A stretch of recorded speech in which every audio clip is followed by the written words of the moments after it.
30 నిమిషాల వరకు నంద్యాల సభలో పాల్గొంటారు. సాయంత్రం 3:30 నుంచి 4:30 వరకు చిత్తూరులో ప్రచారం చేస్తారు. రాత్రి 7 గంటలకు తిరుమల శ్రీవారిని దర్శించుకుంటారు. కాగా ఈ రోజు సాయంత్రం 5 గంటలతో ఎన్నికల ప్రచారం ముగియనుంది.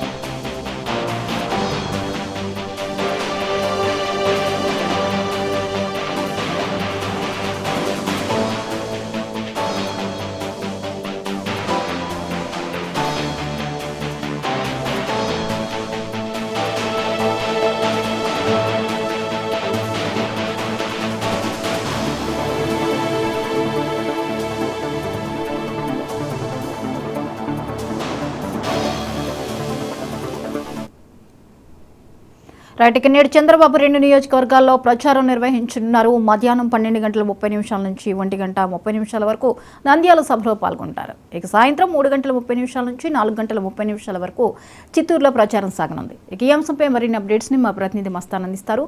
మస్తాన్, చెప్పండి, ఈ రోజు చివరి రోజు కావడం, ఇక చిత్తూరు నంద్యాలలో ఉండబోయే సభల్ని ఎలా అంచనా వేయచ్చు? థ్యాంక్ యూ జ్యోతి.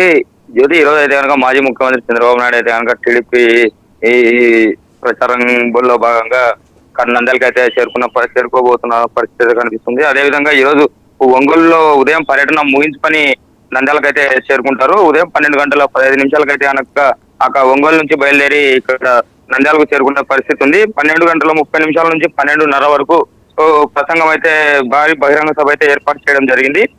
అక్కడ నుంచి 1:55 అయితే కనుక ఇక్కడ పూర్తిగా కార్యకర్తలతో సమావేశం ఏర్పాటు చేసుకునే పరిస్థితి ఉంది. ఇది ఎన్నికల్లో ప్రచారం భాగంగా ఈ రోజు చివరి రోజు కావడం, అదే విధంగా ఇదే గత 9 నెలల సెప్టెంబర్ 9వ తేదీ అంటే గత 9 నెలల క్రితం నంద్యాలలోనే చంద్రబాబు నాయుడు అరెస్ట్ కావడం, అరెస్ట్ అయిన తర్వాత 9 నెలలకు ఇక్కడికి రావడం, చాలా 7 నెలల తర్వాత ఇక్కడికి రావడం, ఇక్కడ ప్రసంగం ఏ విధంగా ఉండబోతుంది అనేది మటుకు ఆసక్తికరంగా చూసుకోవచ్చు. మనం అయితే కనుక ఇక్కడ నుంచి టీడీపీ ప్రచారం అయితే కనుక పూర్తి స్థాయిలో వారు పూర్తి ఏర్పాట్లు అయితే చేయడం జరిగింది. చంద్రబాబు నాయుడు పర్యటన కావచ్చు, సభకు కావచ్చు, అన్ని ఏర్పాట్లు అయితే కార్యకర్తలు మొత్తం నాయకులు కావచ్చు ఏర్పాట్లు అయితే పూర్తి చేయడం జరిగింది. పూర్తి పోలీసు ప్రక్రియ కూడా అక్కడ పూర్తి స్థాయిలో ఏర్పాటు చేయడం జరిగింది.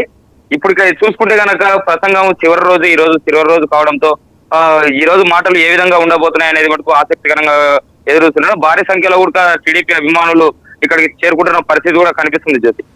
Right, thank you Mastan.